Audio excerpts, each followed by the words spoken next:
রান্না করার সময় দুই শব্দের একটি জিকির মহিলারা করতে পারলে ওই পরিবারের উপর আল্লাহ রাব্বুল আলামিন গায়েবী রিজিক নাজিল করবেন। আমার মা বোনরা যখন রান্না করে তারা যদি দুইটি শব্দের একটি জিকির সব সময় পড়তে পারে রান্না করার সময়, আল্লাহ রাব্বুল আলামিন তার গায়েবী খাজানা থেকে আল্লাহ রাব্বুল আলামিন রিজিকের বরাদ্দ করবেন। আল্লাহর হাবিব সাল্লাল্লাহু আলাইহি ওয়াসাল্লামের হাদিসের মাধ্যমে এই আমলটি অ্যাপ্রুভড এবং আহমদ ইবনে হাম্বল রাহিমাহুল্লাহ তার ঘটনা থেকে এই আমলটি পাওয়া যায়। অনেকে অনেক সময় বলে, হুজুর আপনারা এত রিজিকের ওয়াজ করেন, আপনারা নিজেরাই এই আমল করলে পরে তো আপনাদের রিজিকের অভাব হয় না। দেখেন ভাই, রিজিকের যে ব্যাখ্যা, রিজিকের যে বুঝ, এটা আপনারা বুঝেনি না।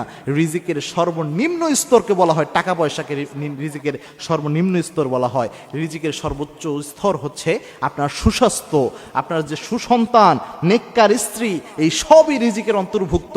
আপনি সুস্থ রয়েছেন যে, এটাও একটা রিজিক।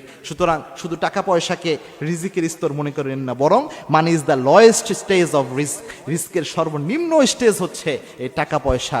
সুতরাং রিজিক যদি বৃদ্ধি করতে চান, মা বোনরা এই কাজটা করতে পারেন। সেটা হচ্ছে যখনই আপনি রান্না করছেন তখন ইস্তেগফারের আমল করবেন। ইস্তেগফারের আমল কত গুরুত্বপূর্ণ আল্লাহর হাবিব সাল্লাল্লাহু আলাইহি ওয়াসাল্লাম জানিয়েছেন, মাল্লাযিমাল ইস্তেগফার, ইস্তেগফারের সাথে যে ব্যক্তি লেগে থাকে, তিনটা পুরস্কার আল্লাহ রাব্বুল আলামিন